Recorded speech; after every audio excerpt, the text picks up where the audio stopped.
Tranza banda, es el Tavo haciendo una pinche rola para toda la banda, para que quede bien verga. Se las voy a interpretar para que vean qué pedo, para ver cómo va. Ahí me dan el punto de vista, ¿no?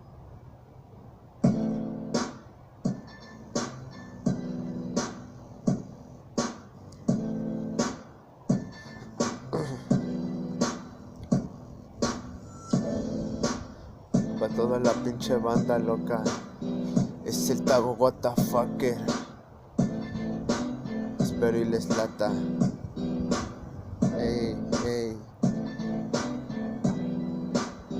Dice así. Na, na, na, na, na.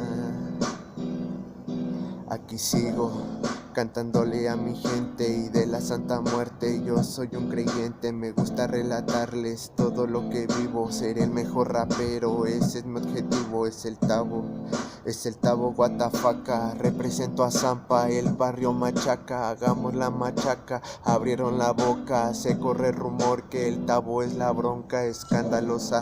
De la noche a la mañana y de un par de días me hice de una fama, pero fama de la mala. Y en los que confiaba me dieron la espalda. Ahora estoy en la boca de todos y no le hago caso a esos pinches choros. Hago lo que quiero y lo disfruto. Quién sabe si mañana yo sea el difunto. Na, na, na, na, na. Es el Tavo Guatafaca.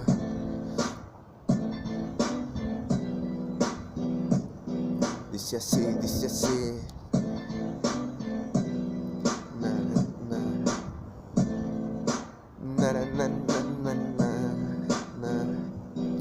Mis días ahora son oscuros y estando drogado escucho susurros. Me fumo los churros de esa rica mota. Si no te pones verga me lleva la chota. Mejor camino solo como me lo enseñaron. Te comas lo que comas, quédate callados. Todos tenemos esa doble cara. El dicho lo dice, el que la se la paga. ¿Cuál es la que quieres? ¿La buena y la mala? Te pongo las dos en charola de plata. Persona de bien o persona que embata. Envíciate, ahí está la lata. Estudia, ahí está la banca. Tienes dos caminos, tú sabes cuál escoges. Piénsalo bien, espero y no te equivoques. Piénsalo bien y espero y no te equivoques.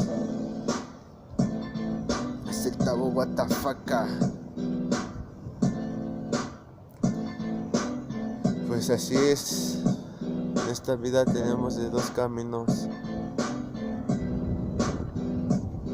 el bueno o el malo. Ustedes saben cuál escoger. Todos tienen sus pros y sus consecuencias. Todos tenemos doble cara y cola que nos pisen. Es el Tavo Guatafaca. Muy pronto en YouTube.